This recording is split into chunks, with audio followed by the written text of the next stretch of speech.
Ela teve todo o apoio que muita gente sonha em ter. Cirurgia paga, tratamento completo, família lutando do lado dela. Mas mesmo assim, Penny desperdiçou tudo.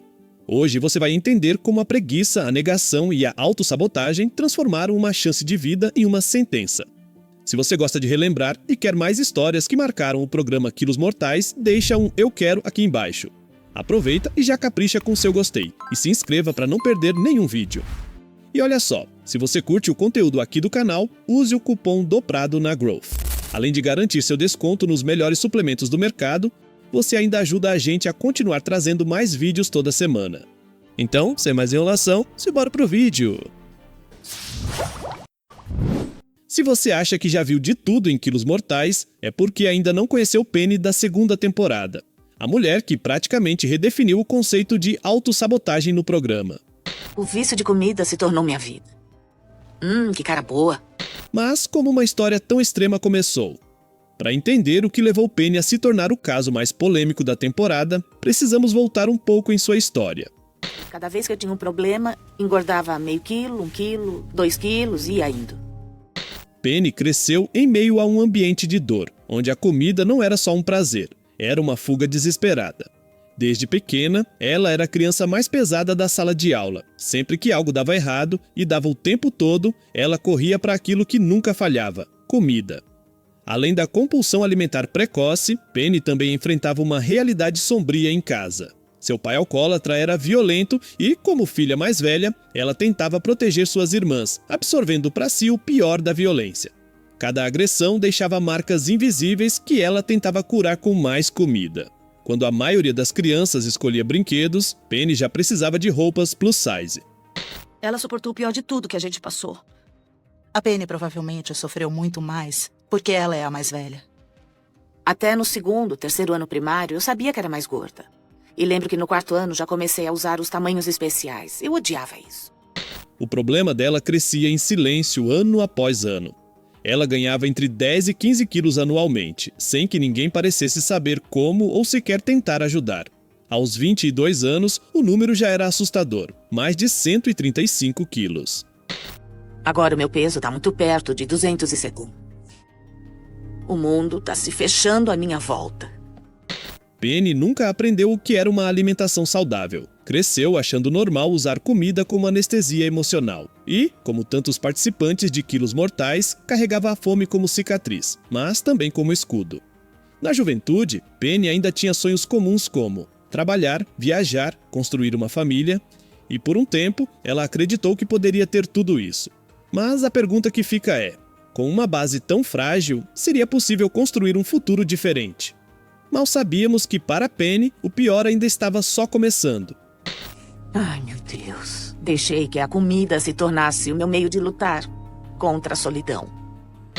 Apesar do passado turbulento, Penny ainda encontrou espaço para o amor. Conheceu Edgar, um homem que via nela algo que muitos já tinham desistido de enxergar: humanidade. A gente se conheceu num restaurante no bar, esperando uma mesa. Aí começamos a conversar. No início, os dois viveram momentos felizes. Compraram uma casa, viajaram, sonharam juntos. Mesmo com Penny já pesando mais de 180 quilos, Edgar parecia acreditar que juntos poderiam enfrentar qualquer desafio. A gente conversou por umas 2 ou 3 horas e depois marcamos um encontro. 4 meses depois, compramos juntos nossa casa e casamos. Mas tudo mudou quando Penny engravidou. Durante a gestação, seu vício alimentar, que nunca havia sido tratado, explodiu de vez. Em vez dos tradicionais 10 ou 15 quilos extras, Penny ganhou mais de 270 quilos durante a gravidez. Era como se cada ansiedade, cada medo relacionado à maternidade tivesse sido depositado em forma de calorias. Depois que o Liam nasceu, ela teve dificuldade para emagrecer. Já faz vários anos que a gente não dorme na mesma cama. Isso afetou demais a nossa relação. Depois do nascimento de Liam, muitos esperavam que aquele fosse o ponto de virada na vida dela. Um filho muda tudo, certo? Para Penny, não. O peso não só não regrediu, como continuou aumentando a cada dia. Penny entrou em um ciclo de autossabotagem tão profundo que acabou presa na própria cama, literalmente. Edgar, que sonhava dividir a criação do filho, viu sua vida mudar drasticamente. De marido e companheiro, passou a ser cuidador em tempo integral. precisava ajudar sua esposa a se alimentar, a se limpar, a ir ao banheiro. Não havia mais espaço para o trabalho, para a vida social, nem para os próprios sonhos. Eu cuido dela o tempo todo. E não posso sair para trabalhar. Vivemos do auxílio-doença dela. Parece que vai dando errado uma coisa atrás da outra. Eu tenho muito medo de pensar que eu posso perdê-la. E como sustentar uma família inteira apenas com o auxílio de invalidez de Penny? A situação financeira, já frágil, foi se deteriorando a cada dia. Eles passaram a viver de pagamento em pagamento, sempre à beira de perder tudo, mas o golpe mais cruel não foi o financeiro, foi emocional. Ela vai morrer e o Liam vai ficar ao lado do caixão. Provavelmente antes dos 10 anos de idade. Dentro da Chris, sei que preciso mudar porque ele merece ter uma mãe em tempo integral. Penny mal conseguia interagir com Liam. De tão imóvel, só conseguia cuidar dele se o menino entrasse em seu raio de alcance, o espaço limitado entre seus braços estendidos na cama. Se Liam se recusasse a se aproximar, Penny simplesmente era incapaz de fazer qualquer coisa. Como uma mãe pode ver o próprio filho crescendo distante e ainda assim permanecer inerte? Era uma pergunta que a família inteira se fazia, e a resposta, infelizmente, viria em forma de dor e frustração.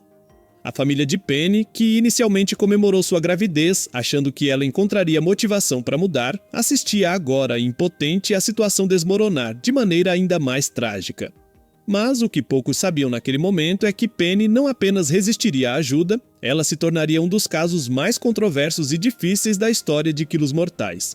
E o que ela faria a seguir, ninguém estava preparado para ver. Quando Penny finalmente aceitou buscar ajuda, sua condição já era crítica.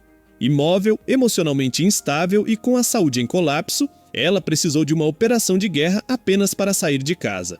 Foram necessários vários paramédicos, equipamentos especiais e muita paciência para transportá-la da cama até uma van que a levaria de Maryland até Houston, para se encontrar com o Dr. Now no Texas.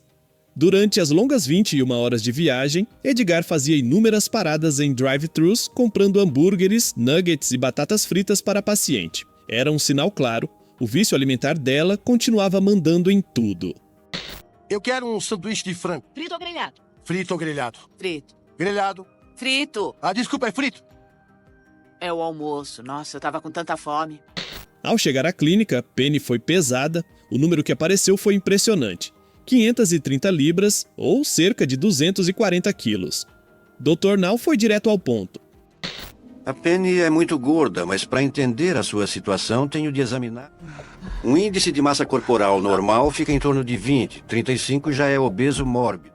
Ela é muito gorda. Quero verificar algumas coisas. Tudo bem? Seu índice de massa corporal era um dos mais perigosos já vistos no programa. Além disso, ela usava oxigênio 24 horas por dia, algo que Dr. Now logo suspeitou ser mais psicológico do que fisiológico. Um mecanismo de autovitimização muito comum entre participantes em situações semelhantes. Apesar de todos os alertas, Penny aceitou iniciar o programa. Começaria com uma dieta controlada de 1.200 calorias por dia no hospital. E para surpresa de muita gente, ela teve um começo promissor. Perdeu cerca de 18 quilos em poucas semanas, o suficiente para ser aprovada para cirurgia bariátrica. A Penny se saiu bem, ela perdeu 18 quilos sozinha. Ela tem de poder andar e a cirurgia é o próximo passo. Mas, como tudo na história de Penny, as boas notícias durariam pouco. Após a cirurgia, era crucial começar a andar. Mesmo pequenos movimentos ajudariam a evitar complicações e promover uma recuperação mais rápida. Dr. Now e sua equipe enfatizaram isso inúmeras vezes. Movimentar o corpo era obrigatório. E o que Penny fez? Se recusou, simplesmente se negava a levantar da cama. Cada nova tentativa de ajudá-la esbarrava em desculpas, lamentações e resistência passiva. Penny não queria esforço, queria milagre, queria perder peso, sem fazer absolutamente nada. Penny não quer se levantar e andar. Não sei bem por que ela não quer fazer isso. Estou ficando preocupado com ela. Enquanto isso, Edgar e Liam continuavam tentando construir uma vida em Houston. Moravam em um minúsculo apartamento alugado, dormindo em beliches improvisados, aguardando a mãe voltar para casa. Era visível o esforço da família. Era visível também o esforço do próprio Dr. Now, que tentava, de todas as formas, trazer Penny para a realidade. Mas havia um problema que nenhum médico poderia resolver. Quando o paciente não quer se salvar, ninguém pode salvá-lo. Estou preocupado com o comportamento da Penny. Ela não está mais emagrecendo. A dieta que nós passamos é a correta. Quero saber por que minha dieta é assim. Ninguém me disse que eu ia ter de emagrecer quando chegasse aqui. E a cada nova visita ao hospital, ficava claro que a paciente estava prestes a desperdiçar a maior oportunidade de sua vida. A pergunta que começava a assombrar a todos era: será que ainda havia esperança para ela? Penny vive numa realidade falsa. E ela prefere comer demais. Ela não admite.